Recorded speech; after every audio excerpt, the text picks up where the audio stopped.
Привет, я порноактриса Ева Бергер, и сегодня я хочу вам рассказать о моем опыте с европейскими мужчинами. Хочу сказать, что мои выводы основаны только на моем богатом опыте. Они стереотипные и не претендуют на истину. Я не хочу никого обидеть, а только развлечь. У нас, у славянских женщин, есть стереотип о том, что Париж – это город романтики, красивых ухаживаний и большой любви. И поэтому каким-то загадочным образом славянок тянет к французским мужчинам. Я ездила в Париж в течение 5 лет и долгое время там жила. Так что я дружила, встречалась, общалась и спала с французами. Скажем так, в этом французском войске членов я как Франсуа Лекуантр. Думаю, француз – не совсем верное обозначение, потому что у француза может быть папа араб, а мама итальянка. А, Классический француз – это мужчина среднего или низкого роста, темноволосый, темноглазый. Но если вы видите француза высокого, блондинистого, с голубыми глазами, значит, это француз английских, голландских, шведских, швейцарских кровей. То есть француз – это смесь национальностей. Но все-таки есть что-то общее между мужчинами, которые живут в Париже. Парижские мужчины – снобы. Обычный парижанин, не имеющий ничего за душой, будет смотреть на вас сверху вниз, как будто он следующий Макрон или еще один непризнанный.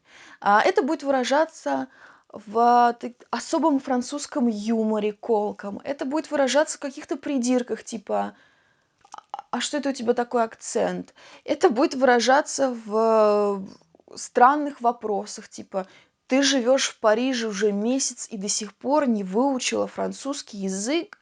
Да как ты можешь не говорить на нашем языке? Он же великий, все должны говорить на нашем французском языке». Даже представляя рваный жеванный сапог, французский мужчина будет думать, что он круче вас. Парижские мужчины скупы. Да, это правда. Это не те мужчины, которые дарят цветы, подарки, приходят к девушке с вином, но с радостью выпьют ваш мини-бар и помоются в вашем душе. Французы, как правило, считают деньги очень внимательно и экономят на многом, в том числе и на женщинах. Они, может быть, не экономят на наркотиках, но вот на женщинах с удовольствием сэкономят. Это было смешно, это хорошо, я прям... И для нас, для славянок, это не то, к чему мы привыкли. Наши русские мужчины, которые зарабатывают в разы меньше французов, все равно стараются что-то принести домой, подарить какой-то цветок, подарить какой-то подарок. Поэтому для нас вот эта вот французская прагматичность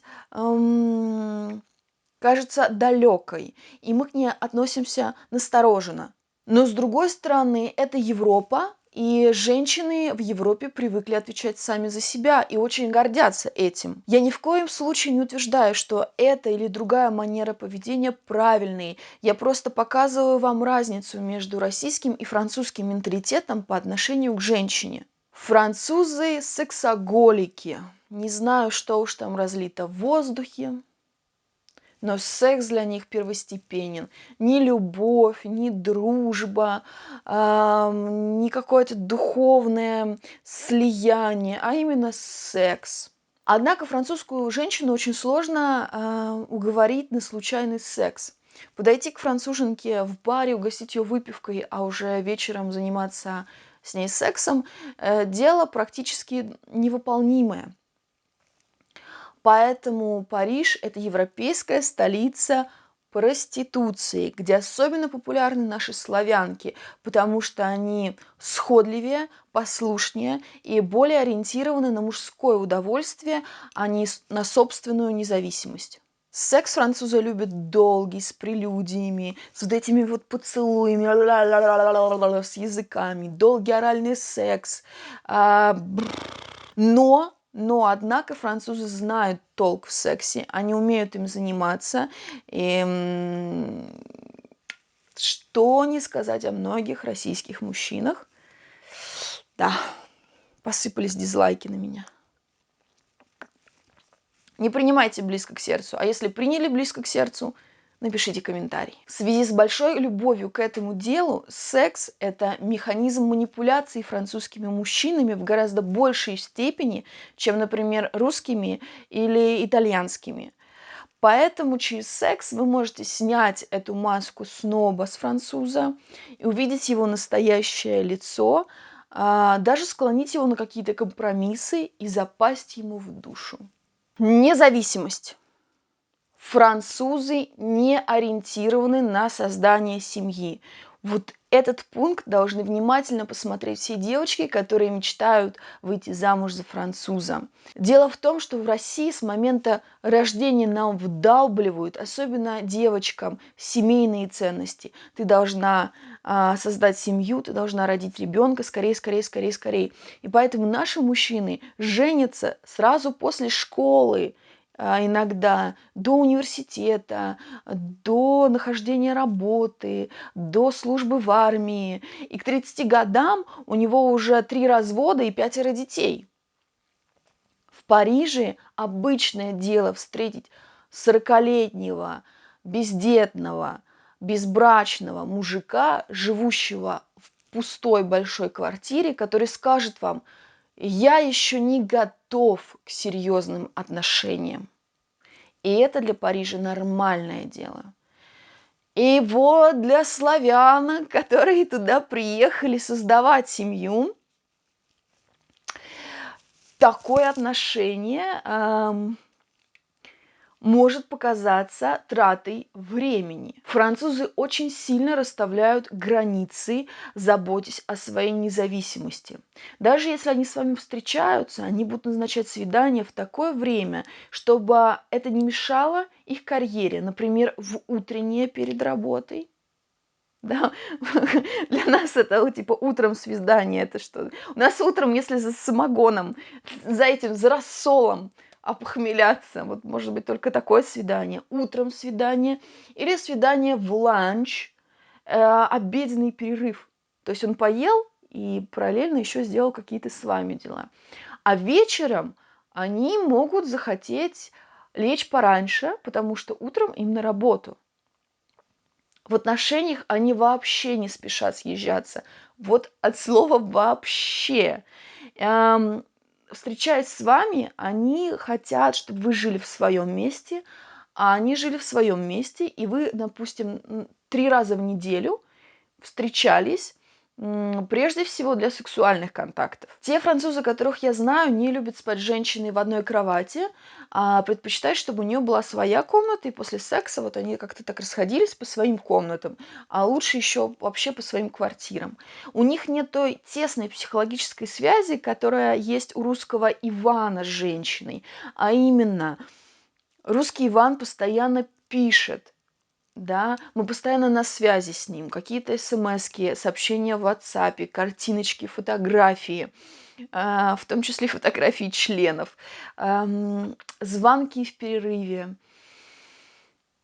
Русский Иван спросит, что захватить поесть домой. Русский Иван посоветуется, какого цвета ему купить пиджак со своей женщиной. Вот у француза такого нет. Они очень обособлены и сами решают, какой пиджак им купить. А если вы будете так часто написывать, названивать французу, он решит, что вы сумасшедшая. И либо слиняет от вас, либо посоветует вам заняться делом, возможно, сходить к психотерапевту. Дело в том, что французы не понимают, что славянка, которая приехала в Париж, она очень одинока в этом городе, и что, возможно, единственное, что у нее есть в этом городе, как она думает, да, за что она зацепилась, это он. И ему это неприятно. Поэтому девочки, которые там находятся или которые хотят найти жениха в Европе, вы должны обязательно интегрироваться в страну. Найдите там работу, найдите там хобби, найдите там какие-то увлечения, гуляйте, найдите там друзей, любовников, хули. Иногда так бывает, что девочка приезжает к одному парню, а в итоге продолжает жить с другим парнем. Вообще без осуждений, потому что французы там в своей среде среди своих знакомых, у них там есть все: квартира, работа, друзья, родители, а вы приехали туда, вы как бы немножко на позиции выживания. И как вы там будете выживать, это только ваше дело. Поэтому такое случается. Но если вы прилипнете к французу вот такой мертвой хваткой, то он это не оценит, и в конечном итоге он скинет вас со своих плеч. Пассивность. Самый медленный, ленивый и пассивный официант – это официант в Париже. Неважно, сколько вы оставите ему чаевых, какой заказ на какую сумму вы сделаете, он будет работать так, с такой скоростью, с какой ему самому комфортно. А комфортно ему со скоростью чуть медленнее черепахи. То же самое и в личной жизни. Французы – это не те парни, которые будут среди ночи приезжать к вам, лезть к вам в окна, стучать в двери с букетами, забирать вас на какую-то тусовку, на романтическую гулянку, на прогулку на каком-нибудь мотобайке. А жаль, а вот было бы неплохо, кстати. Я прям аж... Сколько всего, да, можно красивого сделать в Париже, и кажется, что вот ты пришла к этому, сейчас все будет круто, но нет. Если француз решил с вами встретиться, то он внесет встречу с вами в свой календарик, примерно это за неделю. Может быть, в пятницу, может быть, в субботу. Он оповестит вас об этом заранее, типа в понедельник. Он скажет: что ты думаешь, если мы с тобой встретимся в пятницу или в субботу с 6 до 7 или там с 7 до 8? Они не пишут первыми, и первый шаг от женщины в Париже – это вариант и движущая сила. Они не любят сюрпризов, они осторожны, направлены на постоянство в своих связях, между прочим. Даже если они выбирают какую-то проститутку, они любят ходить к одной и той же. То есть они не любят ничего такого неожиданного, что собьет их с привычной колеи. Сложилось впечатление, что свадьба для француза – это такой некий бизнес-план с определенными целями и с подходящей, удобной для всех для этого женщиной. И в реальности французы ведут себя по-другому. Мужчины французские ухоженные и стильные. Даже обычный водитель будет выглядеть более ухоженным и стильным, чем среднестатистический московский офисный клерк.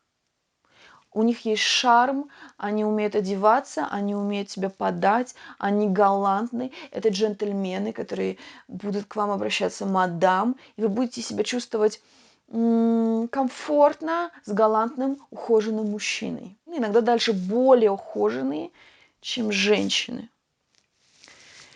Итак, кому же подойдут французские мужчины? Как мне кажется, все-таки для славянок это не самый радужный вариант, потому что уж слишком большая разница в менталитете. Но, если вы независимая женщина, активная, с 3 котами, любящая все делать сама, оригинальная женщина для российского менталитета, которая не настроена на ранний брак, то есть брак в 20, в 30 лет, которая не настроена на быстрое рождение детей, которая хочет именно реализовать себя в карьере, путешествовать. В принципе, круто иметь рядом с собой такого французского бойфренда, развит, умен, галантен, хорошо выглядит. И, в принципе, ничего особо, кроме секса, от вас и не ждет, и не требует. То есть французские отношения, они довольно легкие. Это отношения, если можно так сказать, когда вы не имеете друг другу мозги, потому что он от вас особо ничего не ждет, и он сконцентрирован на себе. И вы особо от него тоже ничего не ждете, если вы, конечно, особо от него ничего не ждете. Насколько французские мужчины могут давать женщине какие-то блага, Вот сволочи. Конечно, люди, которые живут на одной территории, имеют ряд сходств, но все-таки хочется верить, что настоящая любовь и настоящая дружба не имеют национальности, а зависят прежде всего от наших личных и индивидуальных качеств. А с вами была Ева Бергер. Если вам понравился этот ролик, поставьте лайк и подпишитесь на мой канал. Тем самым вы будете меня мотивировать делать новые ролики, в том числе и на эту тему. Всего вам доброго! Подожди, надо было еще сказать, что они алкаши все там. Ну, типа вино и так далее. Не будем об этом говорить. Все, ладно.